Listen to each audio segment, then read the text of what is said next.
राजेश राम जी के विचारधारा से मैं बहुत प्रभावित हूँ। उसको 4 घंटा मुजफ्फरपुर में घुमाते रहा, फिर जब पीएमसीएच लाया गया तो उसको एक बेड नहीं दिलाया गया, तो क्या इसको सुशासन का सरकार कहेंगे? माननीय राहुल गांधी जी को प्रधानमंत्री बनाना चाहते, हमारा भारत नहीं बचेगा। और इस बार जब चुनाव होगा तो परिणाम आपके सामने होगा। मुझे ये अवसर मिलता है तो मैं उनकी उम्मीद पे खरा उतरूंगी। तो आज जो इस बिहार में और इस देश में जो समस्या वो होता ही नहीं।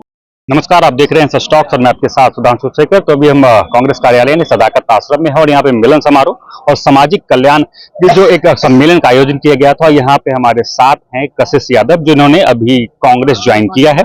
अब इनसे जानेंगे कि कांग्रेस ज्वाइन करने के पीछे क्या कुछ परिप्रेक्ष्य है और क्यों ज्वाइन किए कांग्रेस, कांग्रेस क्यों चुना? देखिए, सबसे पहले मैं माननीय राहुल गांधी जी की विचारधारा से, जो उनकी सामाजिक न्याय की लड़ाई है, और हमारे जो प्रदेश अध्यक्ष है राजेश राम जी के विचारधारा से मैं बहुत प्रभावित हूँ। और आज सिर्फ मैं ही नहीं बल्कि देश का लगभग हर युवा, हर महिला कांग्रेस की तरफ आकर्षित हो रही है, पार्टी के साथ जुड़ रही है। माननीय राहुल गांधी जी को प्रधानमंत्री बनाना चाहती है, क्योंकि आज इस देश की जनता को लगने लगा है कि अगर कांग्रेस पार्टी की सरकार नहीं बनी, राहुल गांधी जी प्रधानमंत्री नहीं बने, तो हमारा देश, हमारा भारत नहीं बचेगा। क्योंकि आज इस देश को भगत सिंह की वीरता की जरूरत है, इंदिरा गांधी जी की निडरता और साहस की जरूरत है, अंबेडकर जी की समानता की जरूरत है, और इस देश को गांधी जी की एकता की जरूरत है। और इन सभी चीजों को सिर्फ और सिर्फ कांग्रेस पार्टी ही पूरा करती है। अच्छा, एक सवाल रहेगा।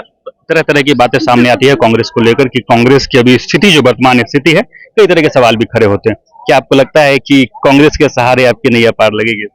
देखिए, बिहार में जो कांग्रेस की स्थिति है वो माननीय अध्यक्ष महोदय राजेश राम जी के नेतृत्व में बहुत मजबूत है, बहुत मजबूत है। और इस बार जब चुनाव होगा तो परिणाम आपके सामने होगा कि स्थिति क्या है, नहीं है, वो सब आपके सामने होगा। प्रत्यक्ष को प्रमाण की क्या आवश्यकता होती है? लड़ने की तैयारी कर रहे हैं सर? देखिए, महिलाएं कम नहीं हैं, दमदार हैं। और हमारे लड़ने की तैयारी नहीं, मैं लड़ने की तैयारी नहीं कर रही हूँ, क्योंकि ये सारा फैसला हमारे शीर्ष नेतृत्व करेंगे। कौन लड़ेगा, नहीं लड़ेगा, ये सारे फैसले हमारे बिहार का नेतृत्व, हमारे प्रदेश अध्यक्ष, हमारे प्रभारी जी, हमारे नेता करेंगे।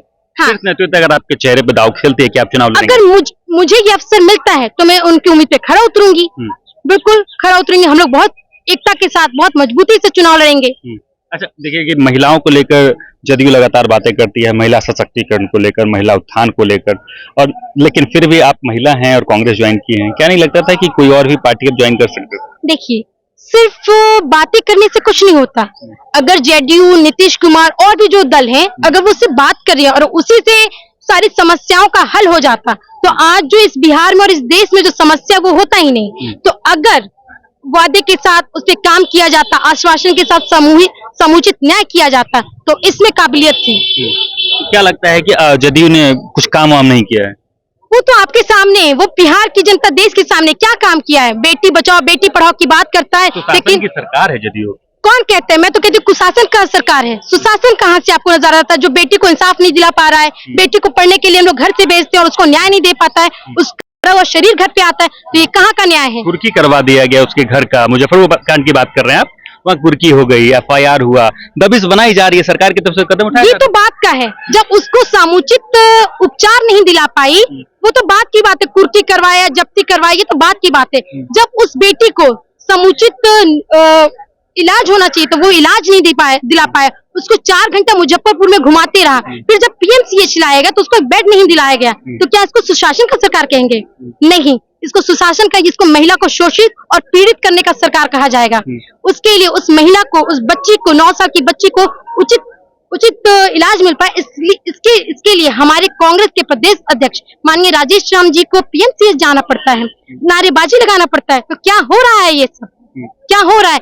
एक बेटी जिसके साथ ऐसा जघन्य अपराध किया गया है, उसको इलाज करवाने के लिए नारेबाजी और नेता को जाने की जरूरत है, हमारे प्रदेश अध्यक्ष को जाने की आवश्यकता है। चुनावी साल है, क्या कुछ कहेंगे जनता को लेकर? क्योंकि लोग कहते हैं कि चुनावी साल में बहुत लोग नई नई पार्टियां ज्वाइन करते हैं, फिर चुनाव खत्म होते ही छोड़ देते हैं। कहीं ऐसा रंग तो आप नहीं बदलेंगे ना? मैं एक बात बता देती हूँ, कांग्रेस हमारी कोई नई सरकार नहीं है। अगर देश की कोई सबसे पुरानी सरकार है तो कांग्रेस पार्टी ही है।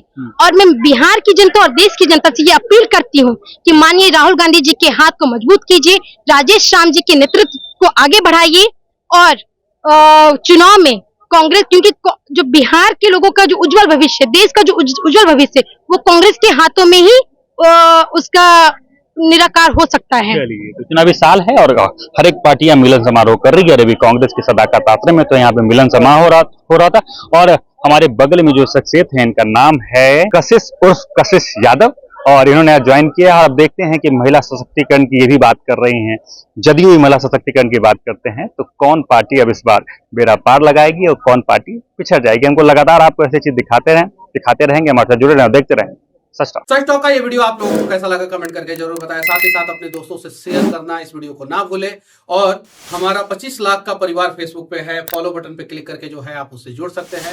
यूट्यूब पे भी लगभग 25 लाख का परिवार है हमारा, उस पे भी जो है सब्सक्राइब बटन पे क्लिक करके आप जुड़ सकते हैं।